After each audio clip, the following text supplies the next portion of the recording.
Press conference में। As you all probably know, Prime Minister Rabuka arrived yesterday on 24th of August. He was warmly received by Dr. Sukanta Majumdar, Minister of State for Education and Development for Northeast region, and he was accorded a static guard reception. Prime Minister Rabuka is accompanied by Minister for Health and Medical Services, Mr. Antonio Lala Balavu, and a delegation comprising of senior officials. Yesterday, Minister of Health and Family Welfare, Shri J.P. Nadda, called on Prime Minister Rabuka, and PM Rabuka also visited a super specialty hospital. Today is the main day of the official bilateral engagements. This morning, PM Rabuka visited Rajghat to pay tribute to Father of our nation, Mahatma Gandhi. This was followed by extensive bilateral talks at the Hyderabad House. The talks covered the entire gamut of bilateral relations, including political cooperation, high-level engagements, trade, agriculture, education, healthcare, mobility, defense, capacity building, and people-to-people ties.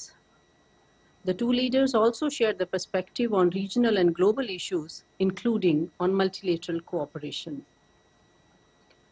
The two leaders also witnessed the exchange of 9 bilateral documents or MOUs. These are construction, commissioning, operation and maintenance of a super specialty hospital in Fiji, an agreement on supply of medicines under our Jan Aushadhi scheme, an MOU on cooperation in standardization between Bureau of Indian Standards and Department of National Measurement and Standards, which is the counterpart body of BIS in Fiji.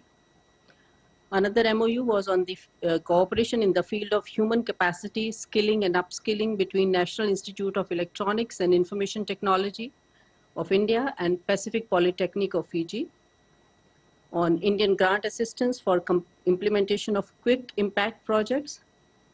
A declaration of intent on migration and mobility was also exchanged, and the Fijian side handed over lease deed of Indian Chancery Building in Suva to our High Commissioner. I may mention the other two MOUs that were concluded on the sidelines. One was between Confederation of Indian Industry, or CII, and Fiji Commerce and Employment Federation, FCEF. The second one was between National Bank for Agriculture and Rural Development, NABARD, and Fiji Development Bank. A number of initiatives to enhance our ongoing development cooperation with Fiji were also announced. The announcements made included: one, a visit of parliamentary delegation and of Great Council of Chiefs from Fiji to India in 2026, a port call by an Indian naval ship to Fiji in 2025, creation of the post of Defense Attaché in High Commission of India, Fiji, gifting of 2 ambulances to Royal Fiji Military Forces, establishment of a cyber security training cell in Fiji. Fiji has announced joining the establishment of a cyber security training cell in Fiji.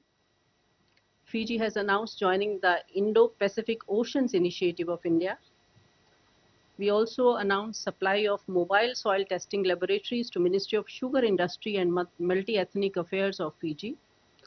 Supply of agriculture drones to Sugar Research Institute of Fiji under the Ministry of Sugar Industry and Multi-Ethnic Affairs. Deputation of a Hindi cum Sanskrit teacher, actually associate professor to University of Fiji. Deputation of a cricket coach from India for Cricket Fiji, which is their organization. We have also announced deputation of an ITech expert to Fiji Sugar Corporation and special ITech training for sugar industry staff of Fiji. Indian ghee gets access to Fijian market. As you all know, it's a very important cuisine of Indian cuisine. Support for training for a cohort of Pandits from Fiji in India has also been announced.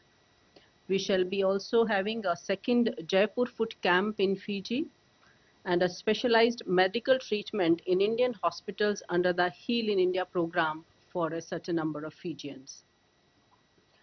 The joint statement, which has been agreed between the two countries, has been released, I think, shortly. I'm told later today. It has already just been released, and it has the details of all the bilateral documents as well as the announcements. Both Prime Ministers made brief press statements after the exchange of MOUs. A banquet lunch was hosted by Prime Minister Shri Modi in favor of the visiting Prime Minister Rabuka, and his delegation at the Hyderabad House.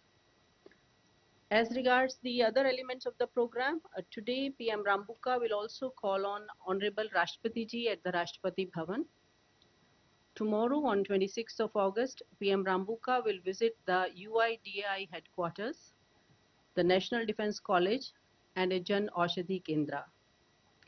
PM Rabuka will deliver a talk on Ocean of Peace at the Indian Council of World Affairs. It's tomorrow at 16:30, so those of you who are interested are welcome to join. He will depart for Fiji from New Delhi on 27th of August. Now, as regards the significance of the visit, this is PM Rabuka's first visit to India in his current capacity. In fact, we've had a series of high-level visits between India and Fiji in the recent past. Honorable Rashtrapati Ji had visited Fiji last year in August 2024, and during that visit, PM Rabuka had called on the President.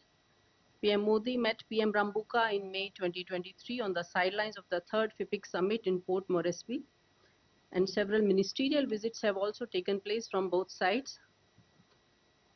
In fact, I'm told that since the current government came to power, 22 ministerial visits have taken place between the two countries, including the visits of all three Deputy Prime Ministers of Fiji to India. These high-level exchanges serve as an important strategic platform to advance our cooperation in diverse spheres. India and Fiji have historical and cultural ties. Fiji, with its significant Indian diaspora and historical connections to India, holds a place of special importance, and development assistance is the key pillar of our bilateral cooperation, and we have taken a number of initiatives in this regard. I think I shall stop here for the time being and then take some questions. Okay. First we go with Keshav. Thank you. Keshav Padmanabhan from The Print. I just wanted to ask about the defense and security partnership, because there are, I think, 3 paragraphs on the joint statement regarding this, as well as the Prime Minister's mentioned it in their statement. So what are the sort of themes that we're looking at in terms of the defense and security partnership, maritime security? Some clarity on that I would be grateful for. Thank you. Rishikesh.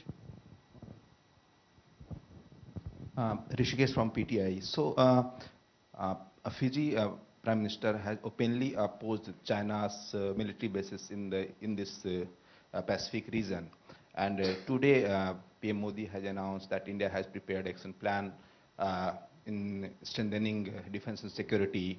So, has Fijian Prime Minister shared reasons for opposing China's military bases and the reasons for supporting our action plan?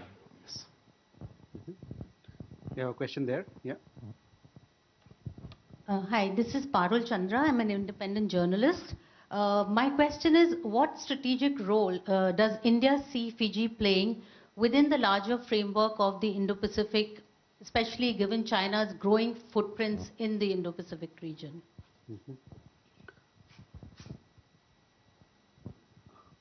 Aisha. Madam, this is Anangsha Matra. Akhil Deo Singh, a key minister, which is the employment minister of Fiji, once announced that they are working to increase the skill levels in taking capacity from India. So is there any talks on upskilling Indian youths as well as employing Indian as well?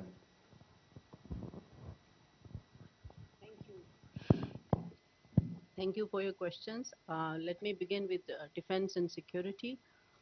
I think we have an MOU on defense with Fiji already, and last month we had the first meeting of the JWG on defense cooperation. A number of areas were outlined for collaboration between the two countries. We have also announced establishment of a post of defense attaché in the High Commission of Fiji, who will be covering the Pacific Islands as well.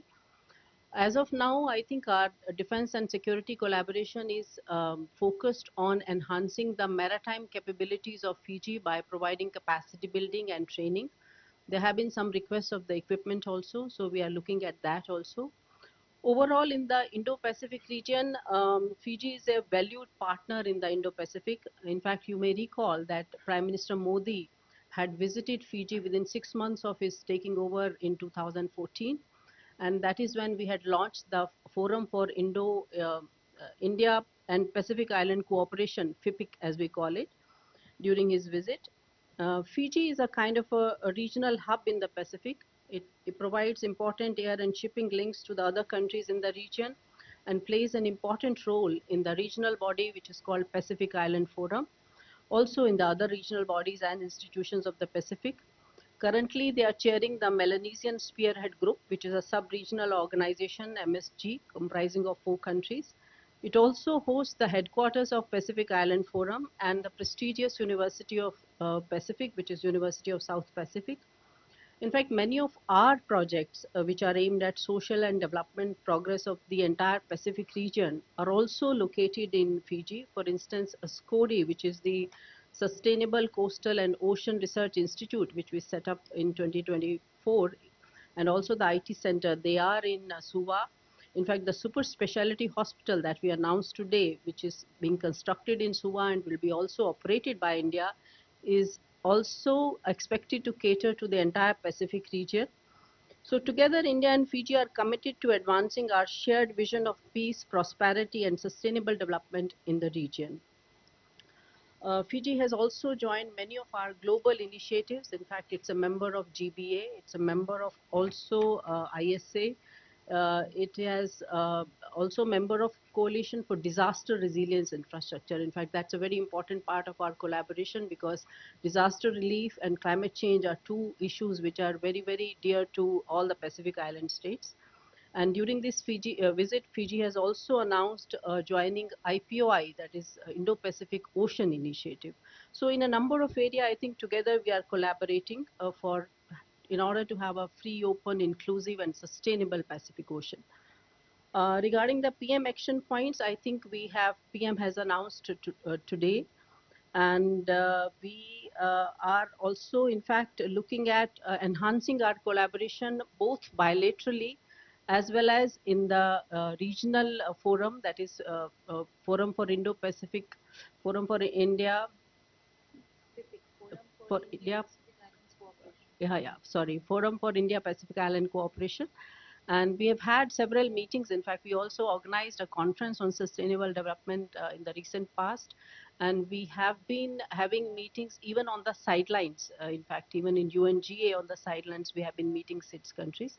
So there are a number of areas where I think we are collaborating together. Regarding the skills level, I think we have signed today the Declaration of Intent for Migration and Mobility. This should improve the, going of professionals and students and other semi-skilled personnel to India, to Fiji from India. In fact, Fiji already grants visa on arrival to Indians, so there is no specific requirements from the Indian side for travel of Indians to Fiji. Mr. Agni Dev Singh, Minister of Labour of Fiji, had visited India in February this year, and he has underlined that Fiji has shortages in several sectors, and there's a discussion going on in this regard on how to enhance mobility of labour and professionals to Fiji. And as I said, we have already signed the Declaration of Intent on Migration and Mobility, and that should be helpful in this regard. Thank you. Thank you. Neeraj? जी नमस्कार, मैं नीरज दुबे प्रभा साक्षी से। मेरे 2 सवाल हैं। एक तो आतंकवाद का भी जिक्र आया है, तो इसमें क्या पहलगाम आतंकी हमले पर खास तौर पर बातचीत हुई? दूसरा, कृषि क्षेत्र में जो समझौते हुए हैं उसमें हम 12 एग्री ड्रोन और 2 मोबाइल सॉइल टेस्टिंग लैब्स वगैरह देने जा रहे हैं, तो ये भारतीय कृषि स्टार्टअप्स के लिए भी वहाँ संभावना के द्वार खोल रहे हैं? Divya? Hi, Divya from Indian Express. We spoke about the migration and mobility agreement. You said there are some sectors. Could you specify what sectors and when do we plan to make it actionable, the agreement?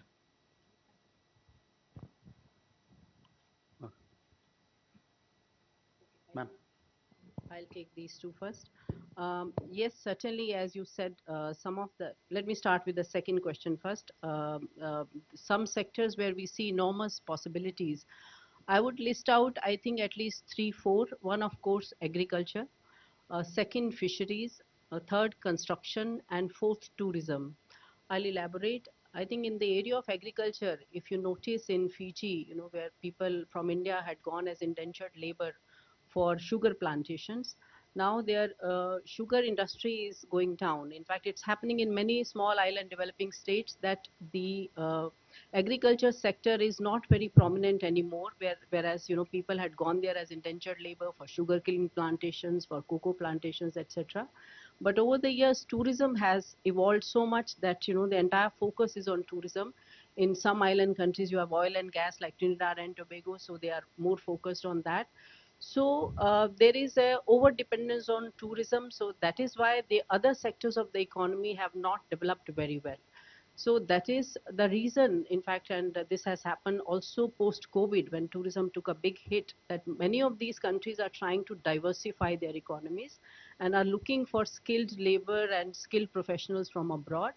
So agriculture is an area where we see enormous possibilities. We already have an MOU on agriculture with them. We are supplying agriculture drones as is listed in the joint statement, and that is an area which we consider as an area of our strength. And Fiji has a very conducive climate. There's plenty of rainfall, and as of now, the agriculture is very limited. So I definitely see a lot of possibilities for our entrepreneurs, for joint ventures, etc. And they have the possibility of leasing the land, and so there is a possibility of contract farming. We also discussed today the possibility of natural farming, etc. So there are a lot of possibilities in that sector.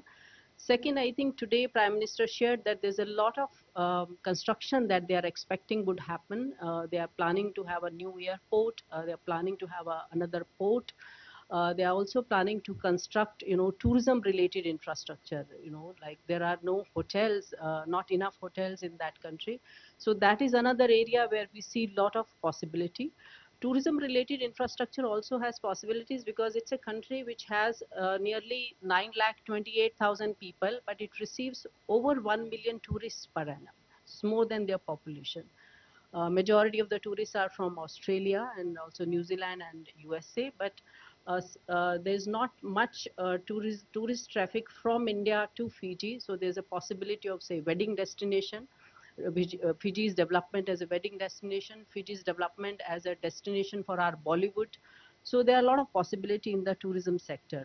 Similarly, in the fisheries sector as well, they have, I think, some possibilities for tuna processing. In fact, India imports tuna from Fiji, but fisheries as an industry hasn't developed that much.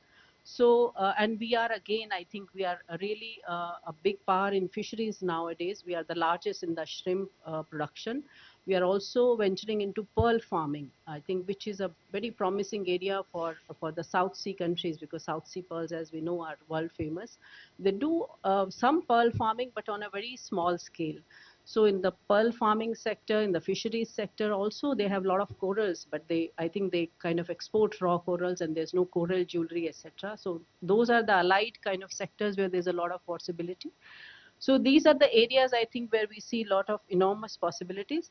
आतंकवाद, जैसा कि आपने कहा, बिल्कुल उन्होंने in fact हमें काफ़ी support किया था जब पहलगाम का इंसिडेंट हुआ था, तो वहाँ से एक बहुत अच्छी एक स्टेटमेंट आई थी. उन्होंने कहा था कि हम भारत के साथ खड़े हैं. आज भी हमारी जो बातचीत के दौरान उन्होंने इस बात को दोहराया, और वो ये भी चाहते हैं कि टेररिज्म पे इंडिया पहल करके पूरे वर्ल्ड में एक लीडरशिप पोजीशन ले.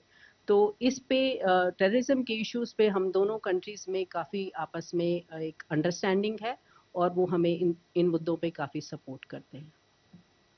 Thank you. कृषि, आई प्रिज्यूम आई कवर्ड, सो या, थैंक यू. सचिन, आपका सवाल है, बताइए. मैं सचिन बुधोलिया हूँ, हिंदुस्तान समाचार से. मेरा सवाल ये है कि क्या यहाँ से फिजी के लिए डायरेक्ट कनेक्टिविटी फ्लाइट हमारे सीधे चलती है, क्योंकि टूरिज्म को, जैसे आपने बताया कि भारत का एक टूरिज्म का मार्केट वो लोग एक्सप्लोर करना चाहते हैं, तो डायरेक्ट कनेक्टिविटी को लेकर के क्या हम लोग कर रहे हैं? Keshav, you have a follow up question? Thank you so much, sir, for permitting me a second question. This is with regards to the Keshav Padmanabhan from the print again. This is with regards to the $75 million line of credit that was agreed to in 2014 when the Prime Minister visited. Can you give us a sense of whether this line of credit has elapsed and if there are negotiations for further development assistance through such financial instruments arising from this visit? Thank you.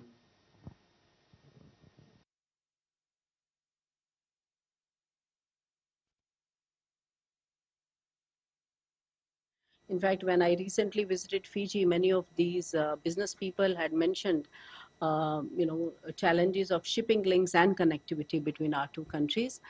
But you see, India doesn't have a national carrier as of now, and Fiji Airways has limited operations. In fact, they fly to Singapore. They also fly to Hong Kong, and they fly, I think, a little bit between Australia and New Zealand, and I think one or two of the other islands. So as of now, they have, I think, not enough planes, though it's a very good airlines. I am told that it is listed as a very safe and popular airline. But we have, as of now, no connectivity, direct connectivity in the sense, no direct air connectivity, because we do not have a national carrier. So it's essentially within the hands of the private airlines. In fact, it is for them, but we are ready to facilitate if any of our airlines want to kind of have a code sharing arrangement or to fly directly. We will be very happy to facilitate and provide the necessary civil aviation support.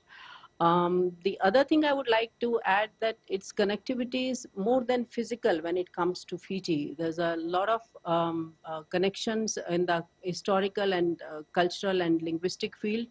As you know, nearly 1/3 of the population is of Indian origin there, and Hindi is the official language in Fiji. In fact, this government has also made it a language, a vernacular language also for the parliament. So it is spoken in the parliament.